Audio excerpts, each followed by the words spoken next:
कलयुग में लोग कैसा होगा, उसका व्यवहार कैसा होगा, उसका चरित्र कैसा होगा, वो महाभारत के काल में ही भगवान श्री कृष्ण ने बता दिया था। आज हम प्रस्तुत करेंगे भगवान श्री कृष्ण द्वारा बताया गया कलयुग के बारे में कुछ कड़वी बातें, जिसका बहुत सारे बातें आज सच हो रही है। महाभारत के काल में पांचों पांडवों को एक बार जिज्ञासा उत्पन्न हुई कि कलयुग कैसा होगा और सबसे अंत में कलयुग में मोक्ष प्राप्ति कैसे होंगे। ये सब प्रश्न सुनकर भगवान श्री कृष्ण ने पांचों पांडवों को वन में जाने के लिए कहा और बोला, वन में जो जो चीज आप देखेंगे वो विस्तार से हमको बताएंगे। पांचों भाई वन में जाकर वापस आए और पांचों भाई ने भगवान कृष्ण को क्या बताते हैं, चलिए अभी हम लोग जानते हैं। सबसे पहले युधिष्ठिर महाराज ने एक 2 सूंड वाले हाथी को देखा। इस दृश्य के बारे में जब भगवान श्री कृष्ण जी को बताया, तब श्री कृष्ण जी ने उनको उत्तर दिया कि कलयुग में ऐसे लोग रहेंगे जो बोलेंगे कुछ और करेंगे कुछ और। ये लोग दोनों तरफ से शोषण करेंगे। भीम ने देखा एक गाय को जो अपने बच्चे को इतना चाट रही थी कि बच्चे का त्वचा से खून निकल आया।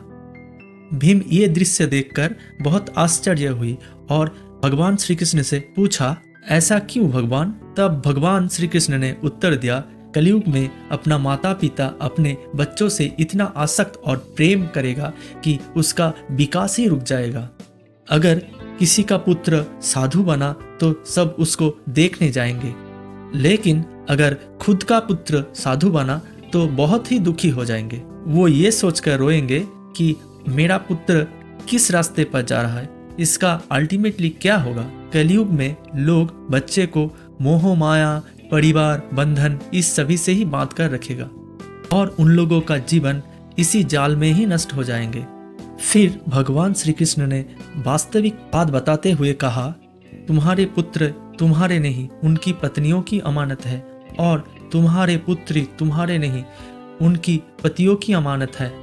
ये जो शरीर हम लोग धारण करके बैठे हैं, ये मृत्यु की अमानत है, और आत्मा जो है वो परमात्मा की अमानत है।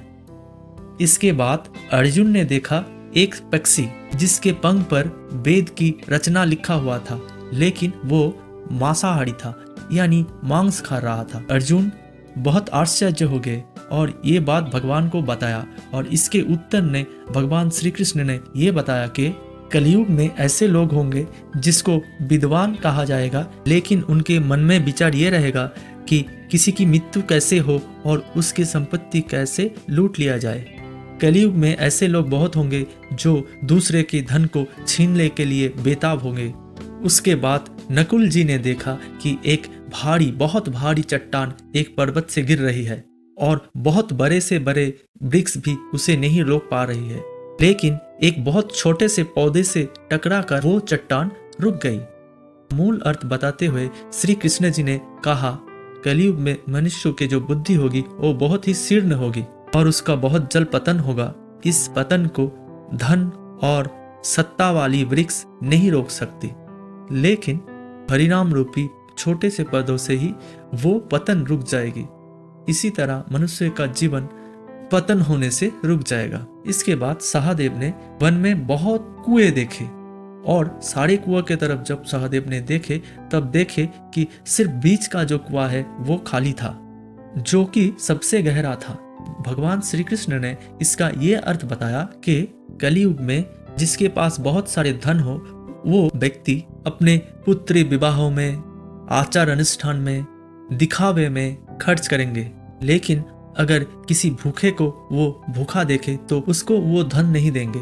कलयुग के जो मानव होंगे वो मदिरा पान करेंगे, मांस खाएंगे, निशालु द्रव्य का सेवन करेंगे, और जो व्यक्ति इस सब से दूर रहेंगे उसके ऊपर परमात्मा कृपालु होंगे, उसके ऊपर परमात्मा का प्रभाव होंगे। जो बात श्री कृष्ण जी ने बताया वो बात धीरे धीरे सच के ओर बढ़ रहा है इस कलयुग में। आज इतना ही। अगर ये वीडियो आपको अच्छा लगा तो कमेंट करके ज़रूर बताएंगे, और इसके बाद दूसरे वीडियो में हम लोग धर्म के ऊपर ही चर्चा करेंगे। नमस्कार।